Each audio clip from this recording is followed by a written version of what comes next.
Go fruit yourself.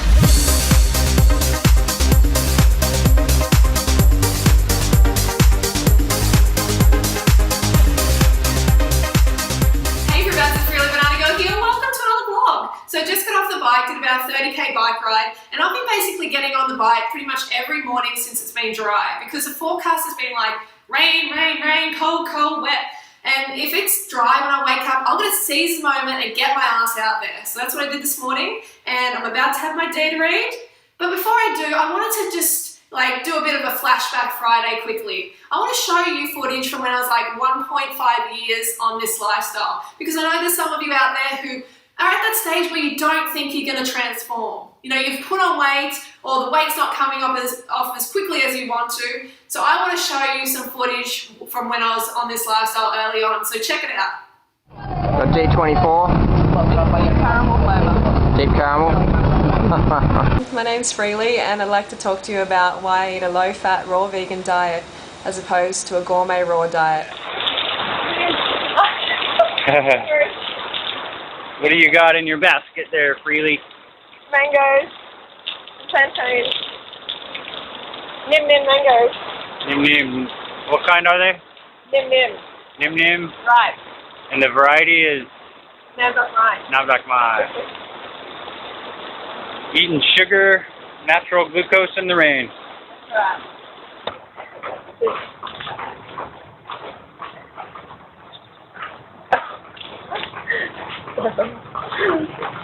Freelee, what do you got all over your face?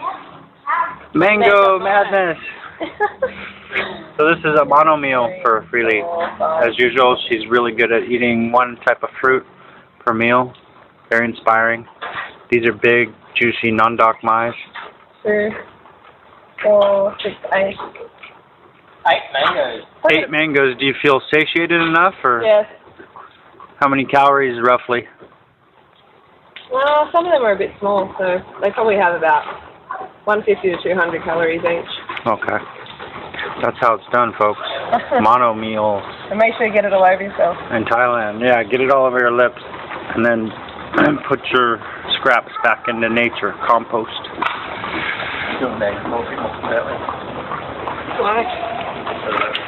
I'm working on the non-doc mai myself. It's like a smoothie. So soft. It's like a mango smoothie.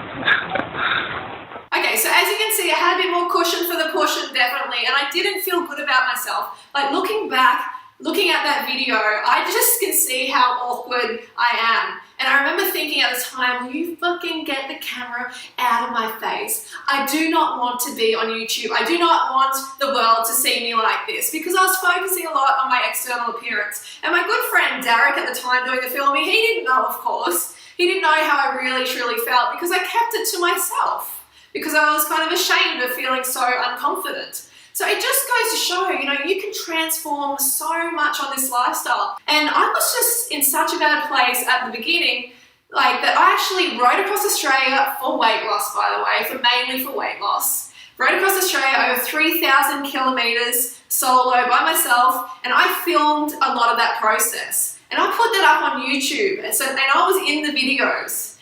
And at the time, I didn't think I was going to transform. And I saw these videos and I was like, oh, I hate the way I look. You know, I just can't stand seeing these. I'm going to take them down. So I took them all down. I didn't want that reminder of where I was at the time. And I'm kicking myself. I'm absolutely kicking myself, because not only because it was like a memorable time in my life that I should have, you know, cherished and, you know, kept that footage, but that it shows such a transformation from where I was to where I am now.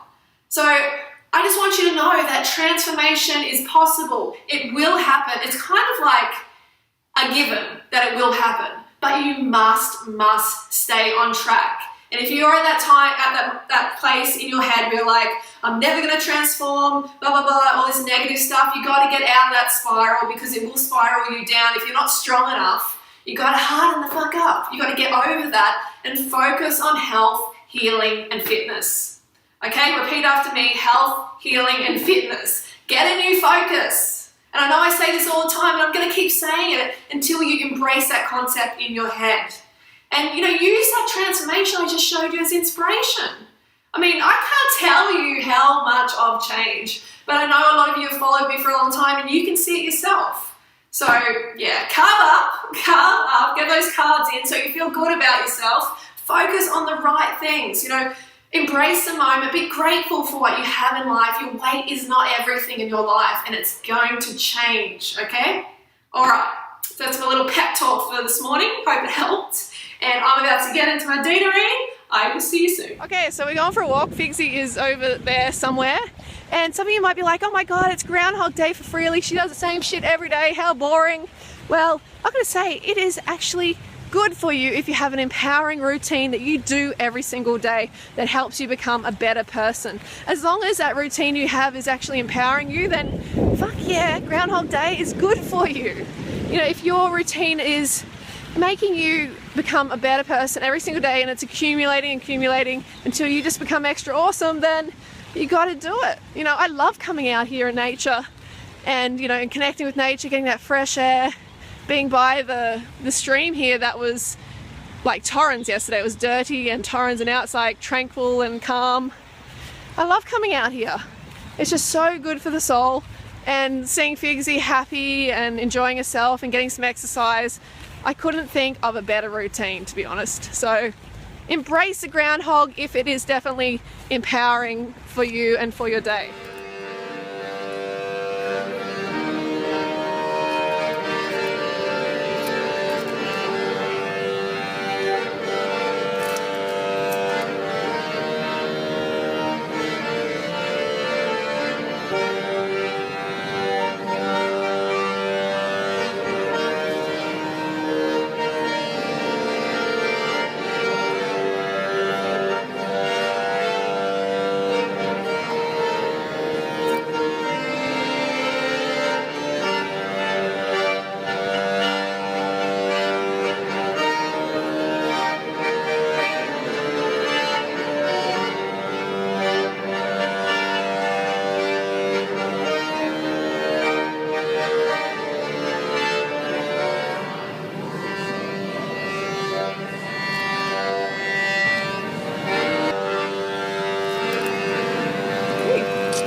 Okay, so it's after 4 and I'm about to eat my next meal, and I got up late today. So I got up at like 11 o'clock and I started everything a lot later than usual, 8 later, all of that. But I was in bed and it was cold and I was hibernating, and I'm like, oh, I'm not getting up yet. So now I'm about on to my next meal, and we've got a couple of Cliff Bars and dried organic jackfruit. And I don't usually have Cliff Bars, but I have them here and there. I find they digest fine. You know, it may not be optimal, may not be as good as fruit, but it's an occasional thing that I don't mind having. So a pretty common question I get asked is, Freelee, what do you do about family members who won't jump on board this lifestyle? You know, it's so frustrating to me. You know, what are your tips?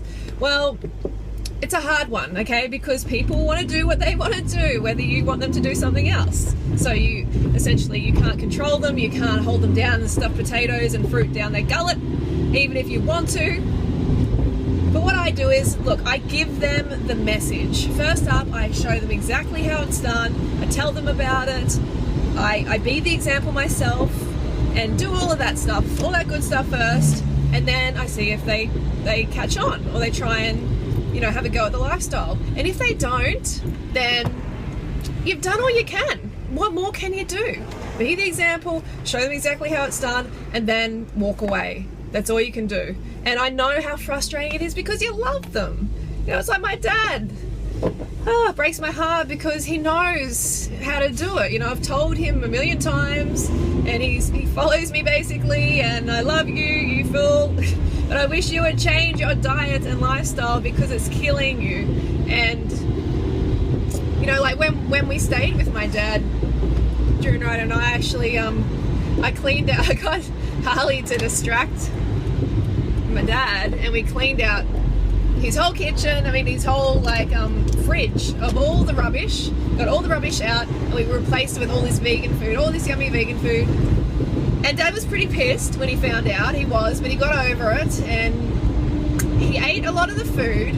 But next thing you know, like I called him up and like, how's veganism going and everything? And he goes, oh, like I filled up the fridge again with all junk, and he fell off the wagon. And he was getting really great results. For a week he went off dairy and his throat condition cleared up. He stopped coughing so much, and it's like, well, I could have told you that was going to happen. Congestion and dairy, that's just sinus, huge problem. So yeah, it can be difficult, it can be frustrating. You want them to live forever, but at the end of the day, you cannot control them. You cannot be attached to what they do. So you've got to release attachment to their outcome. Give the message, be the example, and walk away at the end of the day, because that's all you can do. Okay, so we're on to dinner, and we've got that epic shepherd's pie that Neat made last night. We've got the leftovers from that, and also Neat sent me away with this beautiful bowl of soup, so I'm going to really enjoy that. And I went to the Everything Vegan store the other day. Really, for the benefit of this video, I wanted to show options. I want to show that if you're transitioning to this lifestyle and you feel like you need that texture or that taste from your old lifestyle, then there's things that you can eat. I mean, this mushroom little creation here, it has got that sort of texture that you might be missing, and this meat-free schnitzel, it's vegan, vegetarian, no artificial colors, all that good stuff, no GMO, and it's stuff that, there's no cruelty, it's cruelty-free option. You do not have to sacrifice the life of another being. You do not have to impact on the environment and on your health. So definitely check those out, but should it replace the main part of your meal? No way. Okay, we want to get those carbs in. We want you to carb up, get in the pasta, the rice, the potatoes. That should be the main part of your meal. If you're going to have this, which I don't have an aversion to having it occasionally. It's not something I have regularly, but I really wanted to show you guys as a good option for those coming from a meat-eating lifestyle. So you can have it on the side, a bit of a side dish, and a couple of times a week, that's fine, but definitely carbs all the rest of the time, because that is where your body and your brain derives that glucose from, the vitality, the energy, that fuel that you need to feel your best and get through the day.